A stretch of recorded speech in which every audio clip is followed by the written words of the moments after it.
Welcome to the Deep Dive. Today, we are tackling something I know so many of you have experienced.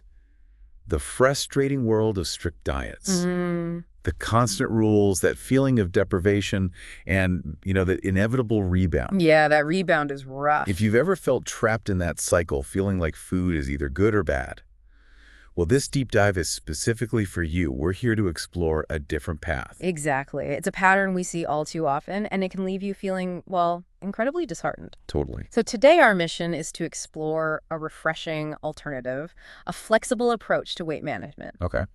Think of it as finding freedom in your food choices, Yeah. A way to build lasting, healthy habits without those rigid, often unsustainable rules. We want to help you find a way of eating that truly fits your life. Absolutely. Freedom sounds good. And to really dig into this, we pulled together some insightful resources. We're looking at information from the World Health Organization on building healthy eating habits for weight control. The core ideas behind flexible dieting, sometimes called IFYM. If it fits your macros, yeah. Right, that's it. The idea being you can enjoy a variety of foods as long as you're meeting your overall macronutrient targets. Plus, we've got practical advice from the Mayo Clinic on planning healthy meals, with a real focus on understanding portion sizes. Good stuff. Okay, let's unpack this then. What exactly is it about these super strict diets that often, sets us up for failure in the long run? Well, I think one of the biggest issues is that they're often just not sustainable. Right. Many strict diets involve drastically cutting out entire food groups or, imposing such severe restrictions that they become incredibly difficult to stick to when you're living your everyday life. Yeah, like social events, travel. Exactly. Or even just a busy week can throw things completely off. Yeah. And that leads to those feelings of failure and often just abandoning the diet altogether. And I think that contributes to a really unhealthy way of thinking about food, too. When certain foods are labeled as bad or completely off limits, it can create a really negative relationship. Food becomes the enemy. Yeah, it does. And that can lead to feelings of guilt and even shame around eating, potentially triggering cycles of restriction followed by, overeating or binging.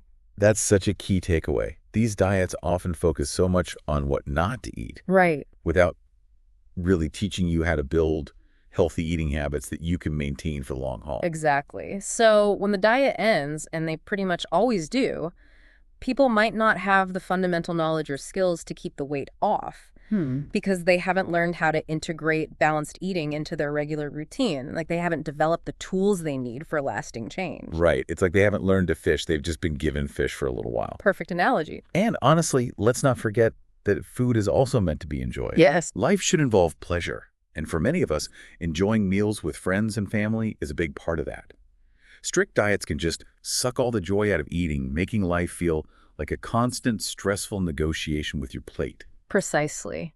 And this is really where the flexible approach offers such a welcome shift. Okay. It moves the focus from those rigid rules to building sustainable habits. It encourages a deeper understanding of what our bodies actually need and allows us to enjoy a wide variety of foods without feeling like we're constantly missing out. This can make healthy eating feel less like a chore and much more like a natural part of life. Okay, so tell us more about these core principles. If someone's thinking, right, I want this flexibility, what are the key ideas we really need to get? Okay, so at its core, flexible eating is built on several key principles. The first one is calorie awareness. Right. But importantly, this is about being mindful rather than obsessive. It's about understanding the basic principle of energy balance, calories in versus calories out for weight management. But the emphasis is really on being aware of your portion sizes and your overall intake throughout the day. Rather than meticulously counting every single calorie, it's more about tuning into your body's needs. Mindful, not militant. I like that. Yeah. Okay, what else is fundamental here? So the second principle is macronutrient balance, focusing on protein, carbohydrates, and fats. My macros. Macros, yeah. Each of these plays a vital role in our health and how our bodies function. Protein is essential for helping us feel full and satisfied after eating. Satiety. Exactly. And it's crucial for maintaining muscle mass, especially during weight loss. Carbohydrates are our body's primary source of energy, fueling our daily activities. And healthy fats are important for things like hormone production and overall well-being. Okay. Generally, a balanced intake falls within certain ranges, like maybe 45-65% of your total daily calories from carbs, 10-35% from protein, and 20-35% from fats. Right, those numbers you sometimes see. Yeah, and those numbers might seem a bit technical, maybe intimidating. Yeah. But the key takeaway is just balance. You don't need to track these percentages obsessively every day, but understanding that your body needs a good mix of all three helps you make more informed choices overall. That makes sense. So it's not about completely cutting out entire food groups like carbs or fats. No, definitely not. But about finding the right proportions of each to support our bodies. Exactly. And the third principle is prioritizing nutrient-dense foods. Okay. This means making whole, unprocessed foods, fruits, vegetables, lean proteins, whole grains, the foundation of your diet. The good stuff. The really good stuff. Think of it like the 80-20 rule within your overall food choices. Aim for around 80% of your intake to come from these nourishing foods. The World Health Organization actually emphasizes this. A healthy diet is rich in these categories, while limiting things like free sugars, processed snacks and meats, sugary drinks, excessive salt, and focusing on unsaturated fats, oversaturated, and trans fats. Right. This ensures you're getting the essential vitamins, minerals, and fiber your body needs to thrive. So that 80% is the real powerhouse of nutrition. Yeah. Fueling our bodies with what they need. What about the other 20%, does that mean? That leads us perfectly to the fourth principle. Room for fun foods. Oh, okay. This is where that 80-20 rule really shines.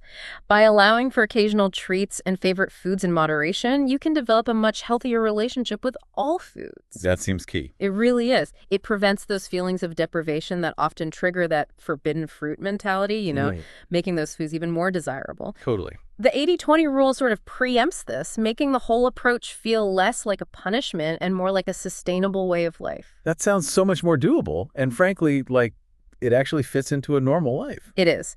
And the final key principle ties it all together: mindful eating. Okay. This involves paying close attention to your body's hunger and fullness cues, eating slowly, really savoring your meals. It's about being present with your food and recognizing when you're truly satisfied rather than just eating mindlessly in front of a screen or when you're stressed out. Okay, so we understand the principles. Mindful calorie awareness, macro balance, prioritizing nutrients, room for fun, and mindful eating. Now, for someone listening who's thinking, yes, I'm ready to ditch the strict rules, how do we actually put this flexible eating approach into practice? Yeah. What are some concrete steps? Right, the practical side. Well, the first step is to roughly calculate your target calorie and macro needs. Roughly.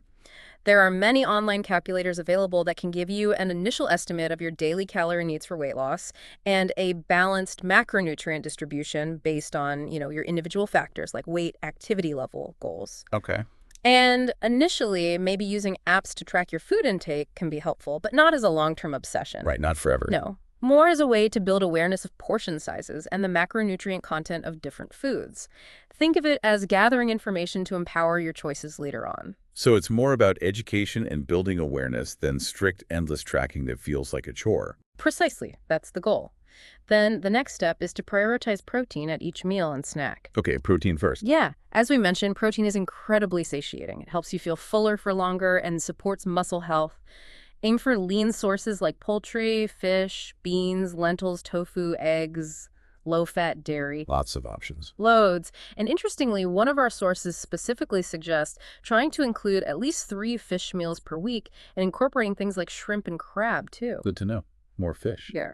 Okay, what about filling our plates in a balanced way? Right. After prioritizing protein, focus on loading up on fiber-rich vegetables. Veggies. Lots of veggies.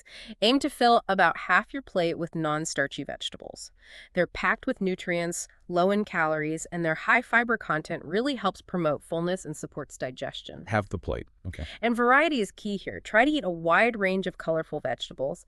Aiming for at least 400 grams of fruits and vegetables daily is a good benchmark. So aiming for a colorful plate is a good visual cue for getting those essential nutrients in. Absolutely, it really is. Then, choose quality carbohydrates and fats. Good. Opt for complex carbohydrates like whole grains, fruits, starchy vegetables. They provide sustained energy. For fats, focus on healthy sources like avocados, nuts, seeds, olive oil, vital for various bodily functions. And it's also important, as the WHO recommends, to be mindful of limiting those free sugars in your diet. Got it. And then we strategically weave in those fun foods we talked about earlier, the 20%. Yes, exactly. Strategically plan your fun foods instead of impulsive treats leading to guilt. Yeah. Integrate them into your daily calorie and macro goals. This allows you to enjoy your favorite foods without guilt and helps maintain that balanced approach you can actually stick with. Nice. And finally, practice that mindful eating we discussed. Eliminate distractions while eating if you can, eat slowly, pay attention to the flavors and textures, and crucially, stop eating when you feel satisfied, not stuffed. Reconnecting with those signals. Exactly. It's about reconnecting with your body's natural hunger and fullness signals. These all sound like really practical and manageable steps. It feels a lot different from feeling like you're constantly denying yourself. That's the idea. Now, one of our sources, the one titled Chidanla Lam Kim Soat Kanang, which we said translates roughly to healthy eating for weight control, offers some additional key principles. Yeah. What stood out to you from that one? Yeah, what's particularly interesting there is its emphasis on eating enough and balanced nutrients, really echoing those macro ranges we discussed. But it also introduces a really practical concept called eating units. Eating units. Okay, what's that? It's a way to estimate appropriate food portions. Think of it like this. Instead of just saying a serving of rice, an eating unit might specify half a cup of cooked rice or something similar. Oh, okay, more concrete. Exactly. It provides a more concrete visual and helps standardize portions across different food types, grains, fruits, vegetables, meats, dairy. It's a tool to help you visualize and understand what a balanced portion looks like across different food groups. Eating units. So it's a more tangible way to think about and manage portions throughout the day. I like that. Yeah, it's helpful. This source also recommends eating 4 to 5 smaller meals throughout the day, Oh, interesting. which can be really helpful for managing energy levels and potentially reducing feelings of intense hunger between meals. Okay. And it reinforces that healthy eating plate model we talked about, visually dividing your plate, half vegetables, a quarter lean protein, a quarter whole grains. That visual is really helpful. It is. And finally, it highlights the importance of limiting salt intake, aiming for less than 5 grams a day, and using iodized salt. It even gives practical tips for reducing sodium, like limiting salty snacks and seasonings, and maybe not keeping the salt shaker right there on the table. Right. Small changes. So more frequent, balanced meals, a visual guide for portions, attention to sodium. It all seems to work together with this flexible mindset. It really does. Now, our Mayo Clinic source, Healthy Meal Start with Planning, seems to focus quite a bit on the difference between serving size and portion size. Can you break that down for us? Why does that distinction matter so much? Yes, this is a really important distinction and one that trips people up, I think. Yeah. The Mayo Clinic source clarifies that a serving size is the standardized amount of food listed on nutrition labels. It's what the manufacturer suggests, often for comparison purposes. Okay, with label number. Right. On the other hand, a portion size is the amount of food you actually choose to eat at any given time. Ah, okay, my choice. Exactly. And they emphasize that the appropriate portion size is highly individual. It depends on your specific calorie and nutrient needs based on your weight, activity level, health goals, all that stuff. Right. They suggest initially maybe measuring your portions just to get a better understanding of your own typical intake and how it compares to those recommended serving sizes on the labels. Just for awareness. So what's on the label isn't necessarily what should be on my plate, especially if my needs are different. Precisely.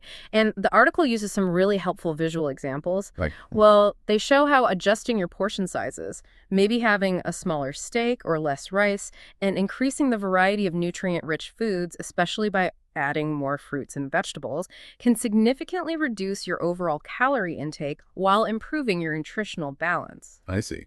They also reinforce that plate method, half fruits and vegetables, the other half a mix of protein and grains, with potential adjustments based on individual needs, like if someone's managing blood sugar, for instance. The core message here is about being aware of how much you're actually eating and focusing on nutrient-dense foods in amounts that align with your personal needs. Those visual examples really help make that distinction clear, and how small changes in portion sizes can really add up. Okay, so even with this flexible approach, which sounds much more forgiving, I'm sure people can still run into challenges. And definitely, it's not magic. Right. What are some common hurdles we might face, and how can we navigate them successfully? Well, one very common challenge is, perhaps unsurprisingly, overindulging in those fun foods. So 20% becomes 30 or 40%. Exactly. The very nature of flexibility can sometimes lead to eating a little too many treats, maybe more often than intended. The key here is to gently revisit that 80-20 guideline. Okay. If you find you're consistently exceeding that 20% for less nutrient-dense foods, it might be helpful to temporarily track your intake again, just for a short period. For awareness. Yeah, just to gain awareness of how much you're truly consuming and then make gradual adjustments to get back into a better balance. No judgment, just observation. So self-awareness and honest reflection are important tools, even within a flexible system.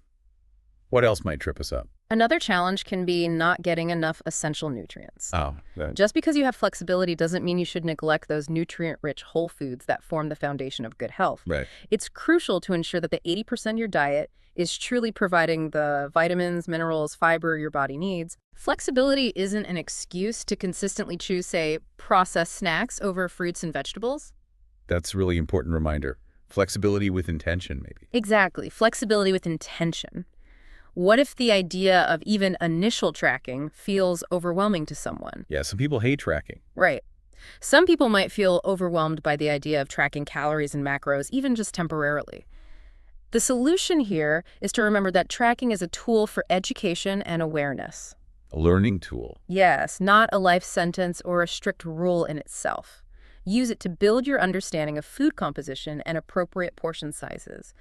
Once you have a better grasp of these fundamentals, you can aim to transition towards more intuitive eating, guided by the principles you've learned about balance and nutrient density. That makes it feel much less daunting, knowing it's potentially a temporary learning phase. Okay, last one. What about navigating social situations? Food is often a big part of gatherings. Yeah, social pressure can definitely be a hurdle when you're trying to make healthier choices.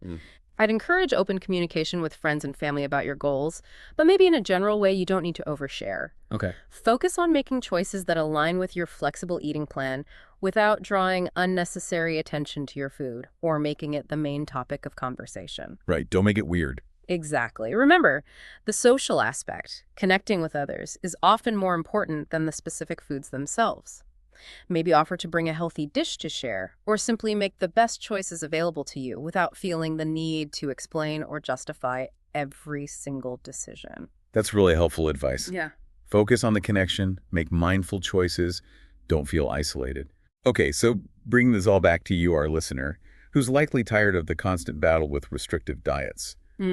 How does this flexible approach really support your goals for achieving sustainable, enjoyable wellness in the long run? Well, ultimately, a flexible approach aligns perfectly with that desire to move away from the restrictive, often miserable experience of traditional diets. It's about building a way of eating that's truly sustainable because it's enjoyable and doesn't require constant deprivation or feeling like you're missing out. By focusing on balanced eating, being mindful of portions, and allowing room for your favorite foods in moderation, it empowers you to build long-term healthy habits that realistically fit into your life, rather than forcing your life to fit into a rigid set of rules. Right. It's about finding a healthy and happy balance that you can actually maintain. It sounds like it's truly about progress and finding what works for you personally, rather than striving for some kind of unattainable perfection. Precisely. It's about finding a balance that you can live with and thrive on long-term. So after this deep dive, we've really explored the principles and the practical steps of flexible eating. It's clear it offers a refreshing and, I think, sustainable alternative to that all-or-nothing mentality of strict dieting. Yeah. Absolutely. It's about building lifelong habits for sustainable weight management and overall well-being without feeling deprived of the foods you love. It's really about finding freedom and balance in your approach to food. And on that note, here's a thought for you to consider as we wrap up. What's one strict diet rule you feel ready to gently break right now and replace with a more flexible strategy? Good question. Maybe it's allowing yourself that occasional treat without the guilt trip afterwards, or focusing on adding more colorful vegetables to your meals instead of just obsessing over cutting calories. Yeah. Remember, consistency in a flexible and balanced approach is far more effective and way more enjoyable than the fleeting intensity of a rigid, unsustainable diet. This is all about finding your own path to real, lasting wellness.